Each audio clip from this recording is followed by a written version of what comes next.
Tiga jalan ini yang akan jadi pilihan kalian. Kalian datang dari jalur nasional, jalur madrasah, jalur mandiri. Saya nggak peduli kalian datang dari mana. Tapi ketika kalian masuk ke kampus, kalian masih biasa saja. Tiga ini yang akan jadi pilihan kalian.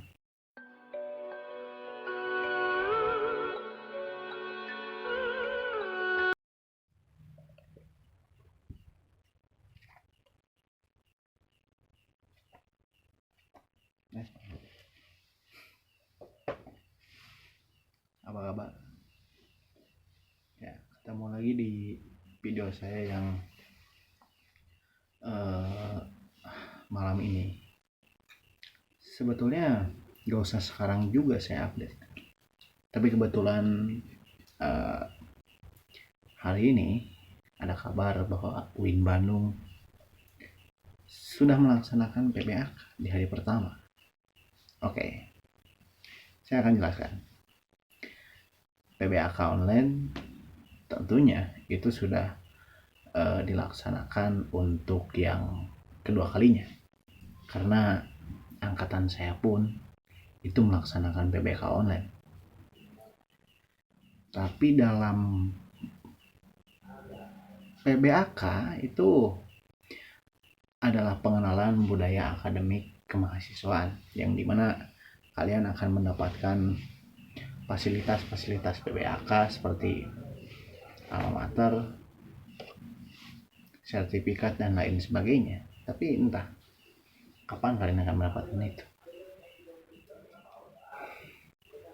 Oke, dalam sesuai dengan thumbnail judul yang saya buat, yaitu Dear Maba 2021 untuk Maba 2021. Oke. Pesan dari saya adalah selamat datang dan selamat bergabung. Anda bisa menjadi bagian dari kampus dan bisa kuliah, bisa belajar kembali setelah Anda mengalami masa SMA Anda, masa aliyah Anda. Ya, dan ingat, jangan pernah menyamakan masa SMA dengan masa kuliahan. Tentunya masa kuliahan Anda harus berpikir lebih maju lagi. Tentunya di masa kuliahan Anda harus berpikir lebih intelek lagi, lebih moderat lagi. Ketimbang ketika Anda SMA, ketika Anda di pesantren, ketika Anda di aliyah. Nah, tentunya ketika Anda kuliah, Anda diberikan pilihan-pilihan, yaitu jurusan-jurusan yang ada dalam tawaran-tawaran setiap tes. Baik tes itu bersifat nasional, tes itu bersifat ujian madrasah, atau tes itu bersifat ujian mandiri. Tapi dari sebagian banyak tes, ada Anda di mana Anda diterima atau tidak. Tapi saya selalu berharap dari manapun jalur Anda, ya, mau jalur nasional, jalur madrasah, jalur mandiri, tetap saja ketika Anda masuk kampus semuanya sama mahasiswa. Bahkan bisa saja orang yang tes nasional itu lebih unggul orang yang tes mandiri. Rata-rata orang-orang yang tes mandiri itu sering dipandang sebelah mata karena mereka datang terakhiran, berbeda dengan orang yang tes jalur nasional, lebih elit, lebih terpandang, dan mungkin dia adalah jawara di sekolahnya. Tapi di dunia kuliah itu tidak seperti itu. Bukan dilihat dari Anda orang yang menjadi jawara di sekolah, tapi ketika Anda kuliah, yaitu Anda dipilih di mana Anda akan menentukan jalur hidup Anda. Yaitu mahasiswa itu adalah agent of change, agen perubahan. Tapi di sana ada 3 tipe mahasiswa. Tipe pertama yaitu adalah mahasiswa akademisi, dan tipe kedua itu ada mahasiswa aktivis. Tipe ketiga ada mahasiswa kuliah pulang atau sering disebut kupu-kupu. Nah, Dari 3 jenis mahasiswa ini, Anda mau pilih yang mana? Ketika Anda ingin menjadi seorang akademisi, Anda tidak perlu lama kuliah. Anda tidak perlu lama kuliah. Cukup 3,5 tahun aja Anda udah bisa mengejar. Ya mungkin dengan cara Anda memperoleh IPK sebesar mungkin dan bagaimana Anda bisa menghasilkan nilai Anda paling unggul di kelas Anda dan Anda bisa mengejar dan belajar dengan para kakak tingkat yang galak-galak, yang rambutnya gondrong-gondrong dan ya mereka mungkin sudah berani mematikan Tuhan. Begitu. Lalu yang kedua, ketika Anda ingin menjadi seorang aktivis, maka pilih Anda ingin menjadi apa. Anda ingin aktif di mana? Apakah Anda ingin menjadi aktivis di internal kampus, ya, di LDM contohnya, di Menwa, terus di Win Bandung atau di Win Jakarta. Tapi ketika Anda memilih menjadi seorang aktivis, pilihlah mau di eksternal atau mau di internal. Ketika Anda di internal, Anda disodorkan dengan banyak pilihan seperti HMJ, SEMA, DEMA, dan lain sebagainya. Banyak sebetulnya. Tapi ketika Anda memilih menjadi aktivis di eksternal kampus, itu lebih banyak lagi. Ya, yang pernah saya jelaskan di video lama saya, banyak organisasi-organisasi eksternal kampus seperti HMI, PMII, IMM, kami, Hima Persis, Hima PUI, kami, GMNI, banyak. Anda bebas memilih yang mana. Tapi ketika Anda memilih organisasi itu, yang ditekankan adalah bukan Anda menjadi sok-sokan, sok jagoan, dan sok paling pintar. Tapi yang ditekankan adalah bagaimana keistiqomahan Anda dalam menjalankan organisasi Anda. Ketika Anda memilih menjadi anak HMI, bagaimana Anda bisa mewujudkan misi HMI? Begitu. Ketika Anda memilih menjadi PMII, bagaimana Anda bisa mewujudkan misi-misi PMII untuk bangsa dan negara? Ketika Anda misalnya jadi anak IMM, anak Hima PUI, Hima Persis, nah Anda dituntut untuk menjalankan tujuan-tujuan itu. Jangan sampai Anda menjadi oknum mahasiswa. Ya. Oknum mahasiswa itu adalah orang yang tumpang nama di organisasi. Masuk IMM misalnya, di IMM malah jadi cupu. Tapi dia malah mengatasnamakan IMM untuk kepentingan pribadinya.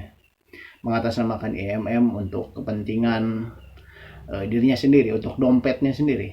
Itu sangat tidak diharapkan. Yang harus diharapkan itu adalah Anda istiqomah menjalankan organisasi yang Anda pilih. Nah, kalau saya pribadi menyarankan Anda untuk menjadi seorang aktivis. Karena dengan Anda menjadi aktivis, segi relasi itu Anda udah pasti mendapatkannya. Baik di HMI, baik di PMI, segi relasi kalau di organisasi itu sudah pasti dapat. Cuman dari video saya yang sebelumnya itu saya jelaskan relasi itu ada relasi yang kuat, ada relasi yang biasa saja, bahkan ada relasi yang memang bisa dinyatakan nol ataupun lemah. Ya, kalau saya pribadi menyarankan Anda untuk menjadi seorang aktivis. Karena ya, kalau Anda tidak aktif di organisasi, ya mau ngapain?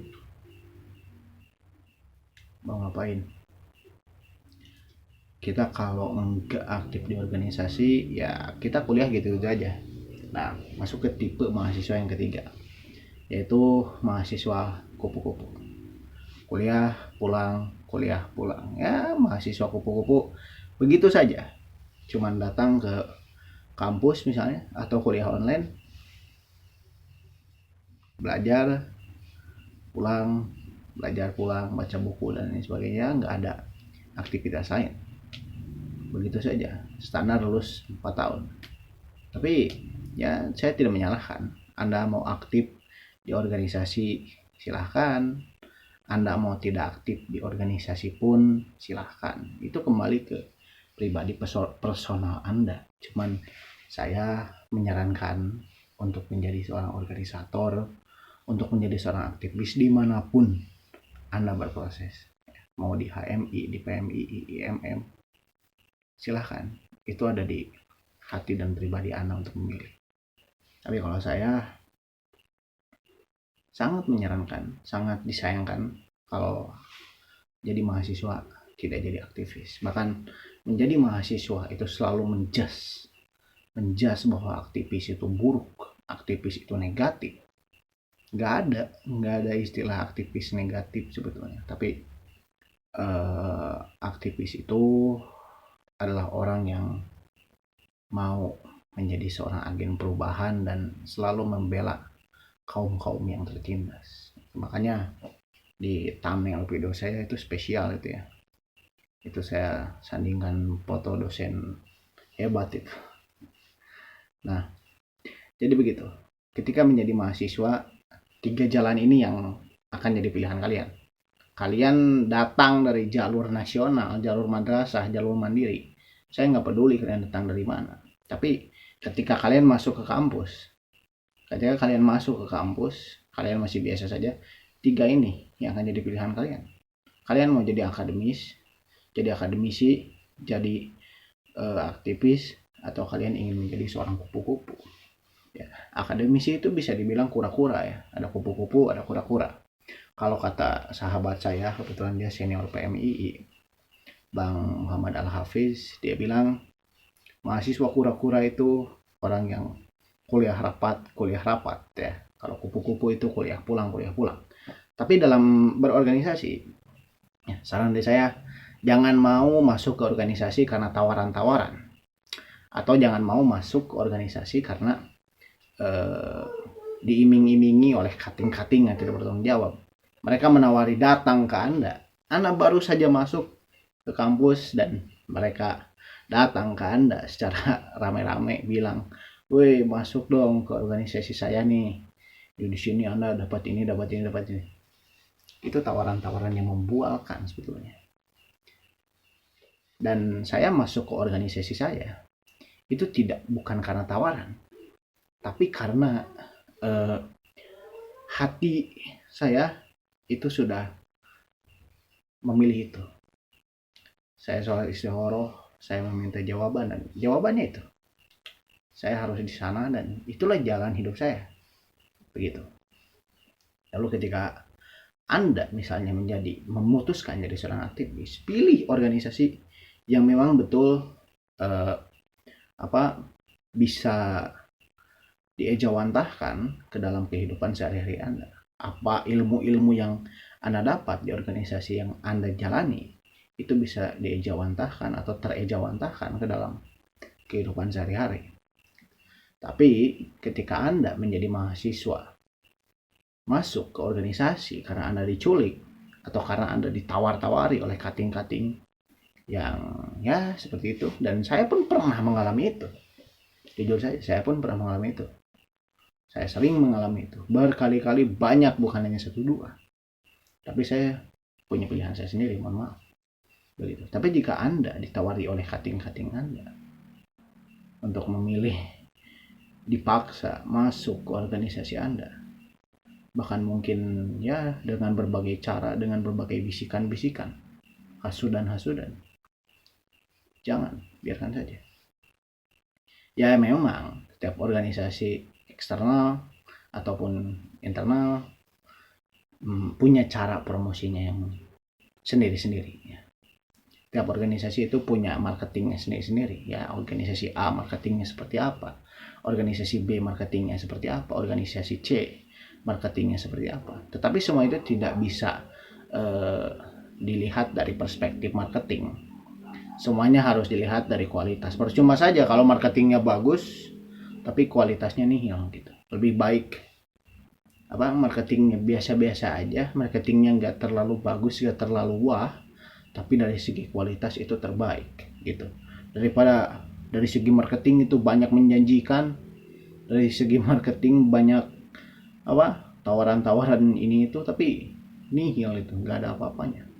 Ya saya mohon maaf, yang kayak gitu lupakan aja. Yang jelas ketika Anda menjadi organisator, memilih jadi anak organisasi, ya pilihlah organisasi terbaik yang sesuai dengan hati nurani Anda. Jangan memilih yang tidak sesuai dengan hati Anda. Begitu. Kalau ketika Anda memilih menjadi seorang akademisi, ya, pesan dari saya, silakanlah menjadi akademisi yang baik. Tapi meskipun Anda seorang akademisi, semua pengetahuan itu penting. Dan ingat, untuk semuanya juga, baik akademisi, aktivis, kupu-kupu, ya, 3 jenis ini, jurusan yang Anda pilih, ya Anda harus istiqomah di sana. Adapun Anda masuk lewat ujian nasional, bukan ujian nasional, tes nasional, tes madrasah, UMPTKIN, atau ujian mandiri, masuk ke UIN Bandung, UIN Jakarta, UIN Banten, Raden Intan, dan lain sebagainya. Ya, ketika Anda memilih jurusan, lalu Anda keterima di jurusan yang bukan keinginan Anda, ya terima saja. Itu bukan takdir disebutnya, tapi ya itulah jalan hidup. Ya, saya sebetulnya masuk kuliah juga, ya ada kawan-kawan saya banyak, ya kawan-kawan saya yang merasa kuliah itu, wah saya merasa tersesat di jalan yang benar karena jurusan ini, karena tidak sesuai dengan minat saya. Tidak apa-apa, toh pada akhirnya rezeki itu tidak ditentukan oleh jurusan. Banyak kok sarjana-sarjana zaman sekarang itu gak jadi apa-apa. Mereka kuliah 4 tahun selesai, pulang ke kampung. Di kampung mereka malah pelengap-pelengap. Banyak seperti itu. Ada yang mungkin sudah S2, jauh-jauh udah S3, nggak punya apa-apa, nggak kerja apa-apa. Banyak yang seperti itu. Tapi ya, kita harus bisa mengasah semua potensi diri kita. Mau Anda jalurnya apa? Mau Anda di kampus jadi aktivis, akademis, jadi kupu-kupu misalnya. Kita harus punya skill. Dan skill kita harus bisa dikembangkan supaya skill kita itu lebih baik lagi. Jangan sampai skill kita tidak berguna. Apalagi mahasiswa yang selalu menggembur-gemburkan semangat perubahan. Ya, walaupun pandemi ini belum berakhir, tapi kita harus selalu berharap supaya pandemi ini segera berakhir dan semua mahasiswa bisa berkumpul kembali, semua mahasiswa bisa ngobrol, bisa ngopi bareng lagi, bisa tinggal di merantau ke jauh. Selamat Anda, selamat pergi merantau, jalani hidup Anda dengan baik dan laksanakan semuanya ikhlas karena Allah Subhanahu wa taala, dan jalani semuanya dengan penuh kesungguh-sungguhan, karena usaha itu tidak akan mengkhianati yang namanya hasil. Dimanapun Anda, ya pesan untuk saya, untuk seluruh maba 2021, kuliah yang benar dan jangan pernah menganggap remeh yang namanya pengetahuan. Dan ketika menjadi seorang mahasiswa, kita harus sudah mulai bisa menerima perbedaan, ya bisa menerima pendapat orang yang berbeda dengan kita, bisa menerima berbagai perbedaan yang ada. Misalnya saya di lingkungan saya seperti ini, tapi ketika saya masuk kampus itu beda lagi. Lingkungan kampus itu lebih meluas, berbagai macam orang, apalagi kalau di kampus negeri. Mungkin berbagai macam agama ada di kampus. Ya. Tapi di sana kita dituntut untuk belajar bertoleransi, kita dituntut untuk belajar menghargai pendapat, gitu. Jadi intinya dari video kali ini yang saya sampaikan itulah dia. 3 jalur itu, aktivis, akademis, kupu-kupu, pilihlah dengan baik, dengan bijak. Tapi ingat, saran dari saya, Anda harus menjadi seorang aktivis. Karena menjadi seorang aktivis itu akan menempa diri Anda, akan membuat diri Anda berpikir lebih maju lagi. Dimanapun Anda berproses, salam literasi.